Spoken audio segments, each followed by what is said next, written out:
আসসালামু আলাইকুম রহমতুল্লাহ। হ্যালো সমন্বয়করা, কোথায়? আন্নারা কোথায়? আন্নারা তো আর ফোন টোন দিচ্ছেন না। হ্যালো সমন্বয়করা, কেন এই কথা বললাম? একটা সমন্বয়ক ডক্টর মোহাম্মদ ইউনূস এর পদত্যাগের যেদিন গুঞ্জন উঠেছে, তারপর দিন সংবাদ সম্মেলন করে বলছেন, আজ 3 দিন, মানে তিন দিন পরে, আজ 3 দিন রাতে আমি ঘুমাইতে পারি না টেনশনে। আপনারা রাত 1টার পরে কী কাহিনী শুরু করেন। অর্থাৎ ওরা ডক্টর মোহাম্মদ ইউনূস পদত্যাগ করলে হ্যালো সমন্বয়কদের মানে হ্যালো অবস্থা হয়ে যাবে, এই ভেবে তাদের অবস্থা হালুয়া টাইট হয়ে গিয়েছে। আপনারা জানেন, শূন্যস্থান কখনো শূন্য থাকে না।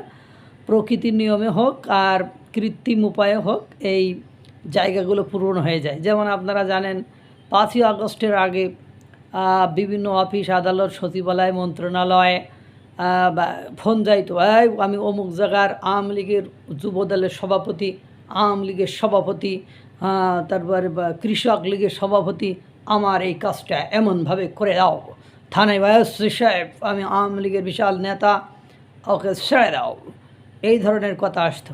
এরপরে কি হলো, 5ই আগস্টের পরে জুলাই গণঅভ্যুত্থানের বীর যোদ্ধারা, যারা সমন্বয়ক নামে পরিচিত, তারা এবার বলে, আমি অমুক থানার, অমুক ইউনিয়নের, অমুক উপজেলার, অমুক পাড়ার, অমুক গ্রামের সমন্বয়ক, আমার ছোটো ভাইরে ছেড়ে দাও, আমার এই কাজ করে দাও, আমি এই জায়গায় মব ভায়োলেন্স করবো, তোমরা দর্শকের মধ্যে দাঁড়িয়ে থাকবে, আমি অমুকের বাড়িতে সার্চ করব, তোমরা চোরের মতো পুলিশরা দাঁড়িয়ে থাকবে। এই সব ঘটনাগুলো কিভাবে ঘটেছে আপনারা সেগুলো দেখেছেন। যখন ওই যে শেখ মুজিবুর রহমানের সময় রক্ষী বাহিনী ছিল, সেই রক্ষী বাহিনীর একটা পার্ট হলো সমন্বয়ক বাহিনী। ডক্টর মোহাম্মদ ইউনূসের সবচেয়ে বড় বিপজ্জনক গোদের উপর বিস্ফোরা হলো এই সমন্বয়ক। এই যে কিছুক্ষণ আগে একটা দেখছিলাম ভিডিও, যে সেখানে হাসনাত আবদুল্লাহ সচিবালয়ের কর্মচারী কারা হয় জানেন? বাংলাদেশের সবচেয়ে মেধাবী স্টুডেন্টরা। তারা কালো আইনের বিরুদ্ধে সচিবালয় বন্ধের ঘোষণা দিয়েছে, বা অবরুদ্ধ করে ফেলবে বা বন্ধ করে দেবে।